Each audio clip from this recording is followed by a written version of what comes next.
Welcome to the Neophyte in the Woods podcast with Andrew McDowell.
Hi, and welcome to another episode of the Neophyte in the Woods podcast. I am your host, Andrew McDowell, and we at the Neophyte in the Woods are proud members of the Change Your POV podcast network.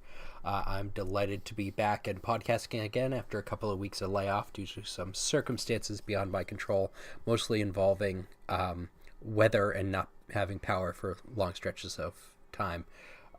We had a huge series of nor'easters here in the Northeast, and it interrupted things. Let's put it mildly. So now that we're back into it, and my shooting season is coming up, specifically my outdoor shooting season, we're going to talk about something I'm excited about, and we talked about last time, but I'm going to go into it a little bit more depth. We're going to talk about USPSA, and specifically, we're going to talk about the divisions that are in USPSA. This is one of the areas I think that gets people excited about the sport, and working in our favor. It doesn't require a ton of math to discuss. And most importantly, it justifies the purchase of new kit, which is always exciting. So we're going to talk about USPSA divisions, like I said. We should start from a point where USPSA and IPSC recognized a long time ago that it didn't really make too much sense to have off-the-shelf handguns that you could walk into any gun store in the country and buy, competing against highly tuned and customized race guns. To try to level the playing field and have a more apples-to-apples comparison, USPSA and IPSC breaks the competitors into divisions. That is to say, groups of competitors are broken into categories based on the weapon that they're competing with and some of the kit that goes around it, specifically holsters and magazines. Currently, there are 6 core divisions, if you will, of USPSA and 2 provisional divisions, and we'll talk about those a little bit later. I think in terms of our discussion today, it probably makes the most sense to start with the most quote-unquote basic one and build from there in terms of complexity. That division is the one that I shot all of last year, and where a lot of people start and where a lot of people spend their entire competitive quote-unquote lives. That is the production division. It's intended to allow folks to shoot, quote-unquote, as I said before, off-the-shelf guns and be somewhat competitive or very competitive. A lot of gun manufacturers these days have top shooters in the country shooting production weapons. Smith & Wesson, Glock, SIG are all major producers of production weapons. It's very prescriptive in the way that it approaches firearms. There is a approved list of guns that are production, and anything on that list is able to be shot in production. Anything not on that list isn't allowed to be shot in production. It needs to fit into one of the other categories. Some of the more popular brands, I mentioned a couple of these before, are Smith & Wesson, CZ, Glock, SIG, Walther. CZ actually produces a gun that is, well, legally, according to the rules of USPSA, a production gun, but it's very highly tuned, has very kind of high-end features, and it's designed from the ground up to be a production USPSA gun that is extremely competitive and extremely tailored to this particular sport. All these guns are going to be either double action or safe action triggers. You can, if you really want to and really like reloading, or are a masochist, you can shoot an 8-shot revolver in this division, which surprised me, considering there's a division just for revolver shooters that we'll talk about in a little bit. But if you really are a weird person, you can shoot an 8-shot revolver in production. Go for it. I've never seen it done. They all tend to compete amongst themselves, but it's, if you're interested, it's certainly an option. Just because the gun is off the shelf doesn't mean that you can't make certain modifications to it. Shooters can and do add grip tape or stipple the grip, exchange small external and internal parts like triggers, mag releases, slide stops, sights, etc. You can't, as a competitor, mill the slide to lighten the gun or make modifications to the frame outside the grip. For the most common example that people can easily think of are things like ports or milling the slide out for an optic. There's actually an entirely separate division just for that. So it tries to stay true to the core kind of values of an off-the-shelf gun. All this is always up for negotiation and debate. One of the things that you hear a lot of shooters or range masters or ROs complain about is there are so many legal modifications to guns, it's hard to tell what is and what isn't, to the point where it's almost irrelevant. So you see at USPSA meetings, board meetings of the board, discussion about what's an allowed modification, what's not, and they're always tweaking it.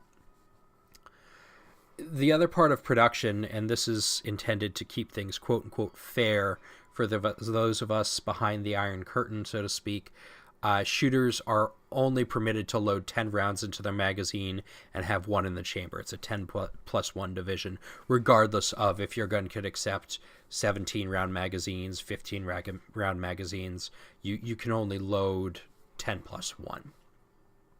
In terms of scoring, and this is the closest we're going to get to math today, regardless of what round you're shooting or what power factor it makes, it's always scored minor 100% of the time. So there's really no advantage to shooting a bigger round or a faster bullet like in some of the other divisions. The next division, kind of moving up, is single stack. This is, believe it or not, one of the newer divisions, despite the origin of the sport being in single stack 1911 pistols in the American Southwest. USPSA first introduced this division as a provisional division all the way back in 2006, and just 2 years later made it an official permanent division in 2008. The division is really intended for competitors who want to shoot a single stack government model pistol against others who want to shoot single stack government model pistols of the same type and caliber. The most common manufacturers you're going to see here are 1911s manned by Springfield, STI, Wilson Combat. Kind of runs the gamut. I'm going to shoot a Smith & Wesson 1911 this year in competition. Shooters who are participating in single stack are limited to quote-unquote standard capacity magazines, which would be 8 rounds for folks shooting 45, 10 millimeter, and 40s. And then if you're going to shoot minor single stack, you can load 10 rounds in your magazine. Those are for folks who want to shoot 9 millimeter and 38 super. Just like, and I didn't mention this before, which is on me, just like in production, there are some real limitations on the type of holster you can use. In single stack, the idea is to have kind of a traditional 1911 holster, whether it's made out of Kydex or something else, so it rides a little bit higher in on your belt versus one of the race holsters that you can use in limited or open divisions, where it drops a little bit lower and it's a little bit offset. This is where they're trying to make this a little bit more carry friendly for those of us who carry outside the waistband full size pistols. That's pretty much going to work for you. I use a regular carry holster with my M&P. I don't do drop, offset, any of that weird stuff or race stuff in how I shoot, and I follow the kind of the same principle here. I'm trying to practice my defensive handgun just as much as I am have fun and compete with everybody else. Anybody who makes a holster, Safariland sells a lot of USPSA holsters that you can find them on Amazon for $30 and $40. The other thing is that all your gear in this division and in production needs to be behind or at your hip bone. So you can't do what they do in the the more race gun friendly divisions, where you have mag holders in front of your belt, or a magnet on the front of your belt. So if you have to pick up a magazine off of the ground, and you can just slap it to your belt and use that. None of that is allowed. Then the next divisions that I'm going to talk about, I'm going to actually lump together because they're very similar except for kind of one feature. These are limited and limited 10. As the name implies, limited 10 is the same thing as the limited division, but with 10 round magazines. Again, this is to level the playing field for those of us who live in states with mag restrictions. So folks in Washington, D.C., California, Connecticut, Hawaii, Maryland, Massachusetts, New Jersey, and New York, and also Canadians, because they obviously have restrictions up there. For regular limited, it's not set by necessarily round count. It's actually set by the length of the magazine, and I'll talk about that in detail in a little bit. In limited and limited 10, folks are mostly shooting major power factor. These are 40 or 45 ACP pistols. There are some folks who shoot limited minor, and the calibers are allowed are the ones you'd think they'd be: 9mm, 38 Super, and downloaded mouse fart 40 caliber are the most common there. It's important to note that in limited, whether you're major or minor is actually set by bullet size in addition to velocity. To make major power factor, you must be shooting a 40 caliber or larger sized bullet. So that's another differentiator for those folks who are trying to decide if they can make major or shoot in limited. Folks who shoot in limited or limited 10 are mostly shooting wide body 1911s. People are calling them 2011s, because I guess that's when they started being really popular. Major manufacturers of these are companies like STI, SV, Para. There's a company that makes really nice limited and open guns called Atlas Gunworks up here in the Northeast. Folks also will shoot Glocks or CZs, so because they're the same kind of options: higher capacity magazines, larger magazines that make full power factor.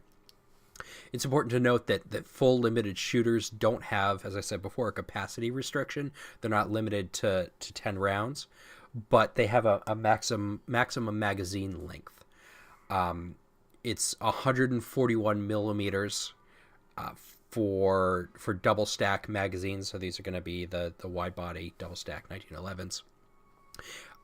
For those of us who deal in freedom units, 141 millimeters is right around 5.5 inches. Single stack magazines, if you're shooting a single stack in limited, you have 30 extra millimeters, so you can be 171 millimeters. Again, in freedom units, that's about 6.7 inches long. And like I said, there's no de facto, or I should say de jure, magazine restriction, right? It's just set by the length. So if you can fit 40 rounds in your 171 millimeter magazine, I wonder what you're shooting, but you can do it. There's no rules about that. There are more modifications allowed in the limited division. There are some restrictions that still apply. You can change sights, grips, slide stops, mag releases, mainspring housings. That's all fine, but you can't add optics, mill ports, or add a compensator. That's reserved for the people in the next division that we're going to talk about, open. This is where the racers live. As the name implies, the open division allows for the greatest range of pistol and sight modifications. It's open to anything. Pistols used in open are they're like Formula One race cars or dragsters, top fuel. They're custom built with parts and features that are specifically designed for competition. Where some of the other divisions, still kind of retain some defensive leanings like you'd see in IDPA or intended for people using carry gear. That's not the case in open. You use race holsters that just barely hold on to the gun, are easy to draw. Optics are allowed. There's, you can put a compensator on the gun. You can mill the port. You can do whatever you want to the gun and shoot it and compete with it. The other thing is this is one of the few limiting features here. The overall length of the magazine is restricted, just like it is in limited, and it's limited to 171 millimeters. So again, that's about 6.7 inches, give or take. The most popular cartridge in the open division is going to be one of a couple of variants of the 38 Super Round. But shooters can compete in open with a pistol chambered in any caliber that takes a 3.55 caliber. Actually, that would be .355 or larger caliber bullet.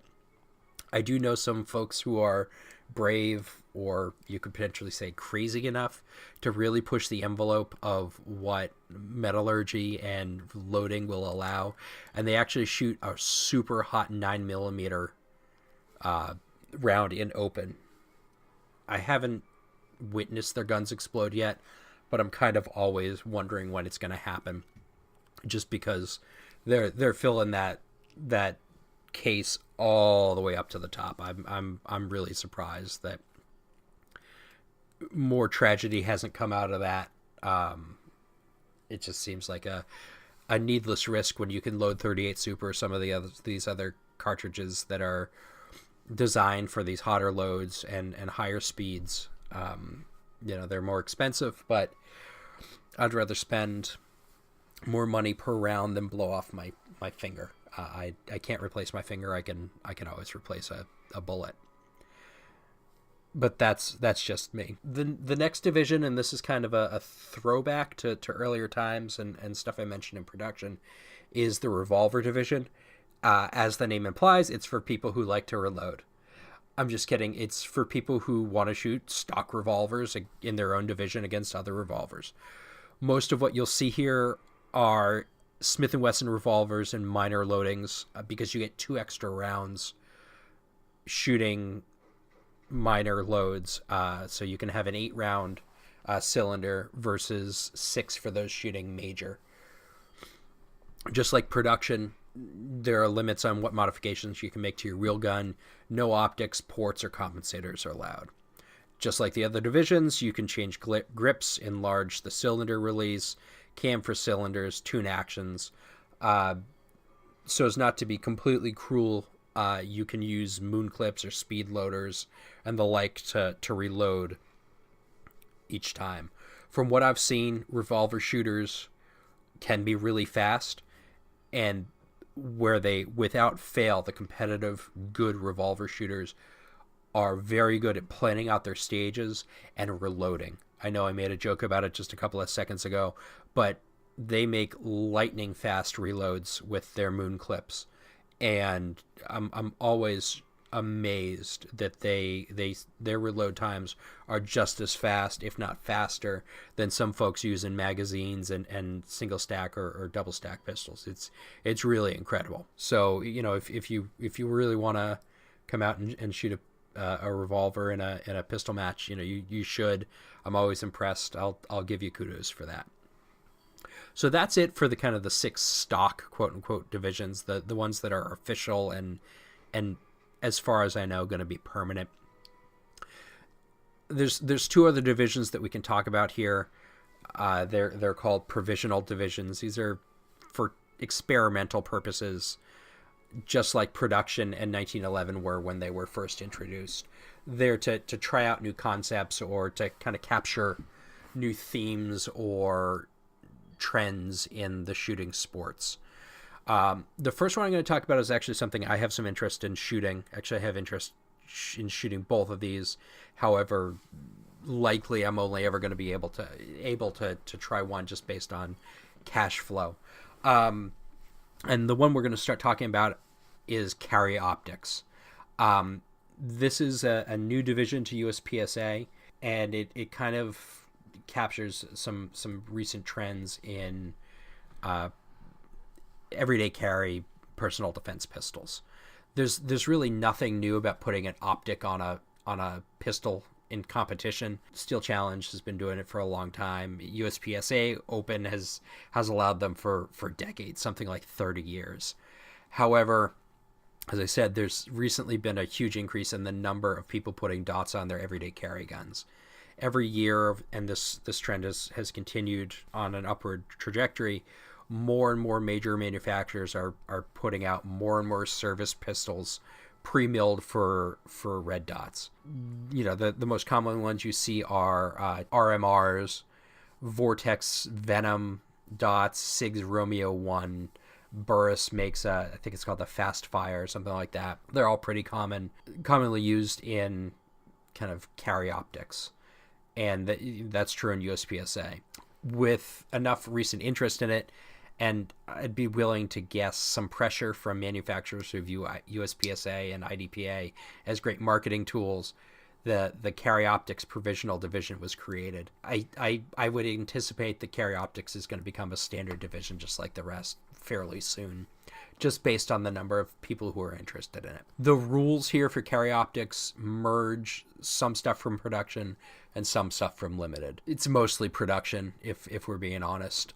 USPSA set a maximum weight for guns at 45 ounces.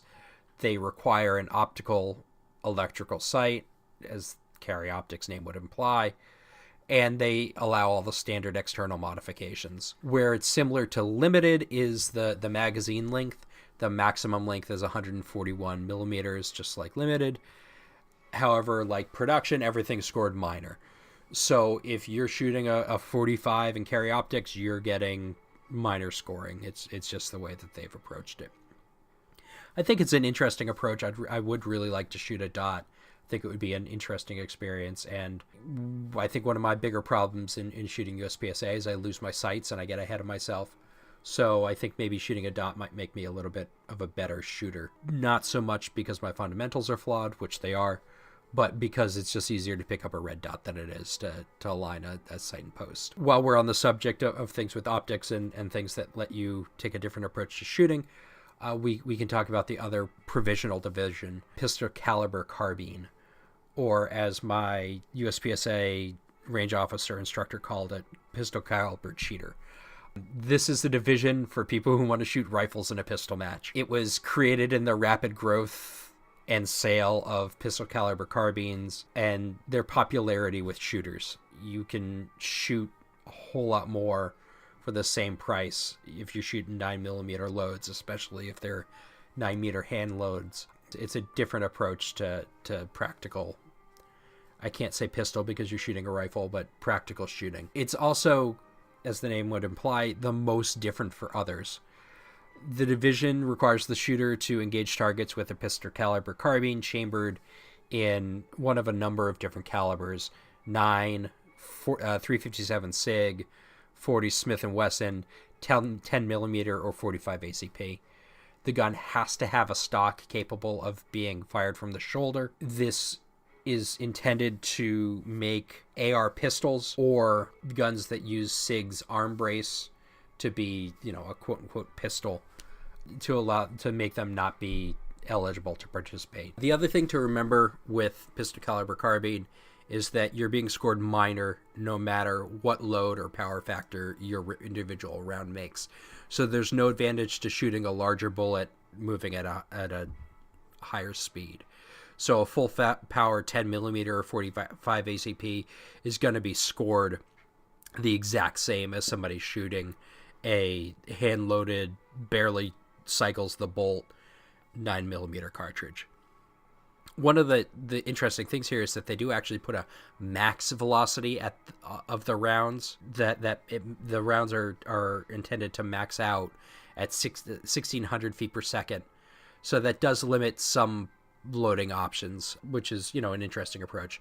The reasoning behind this, I would assume, is so that a lot of USPSA shoots are on steel or are in small bays with berms that might have gravel in the back. So by limiting to some extent the muzzle velocity of the guns, you lower the risk of a ricochet or a comebacker hitting somebody or destroying the steel, which is extremely expensive. My club has to replace it a lot because people shoot steel core or penetrators at it and it pits it or flat out puts holes through it and just has to replace them, which is an endless source of, I think, frustration for a lot of folks. That digression aside, there are absolutely no restrictions on magazine sizes, but you're not allowed to tape or couple mags together for faster changes.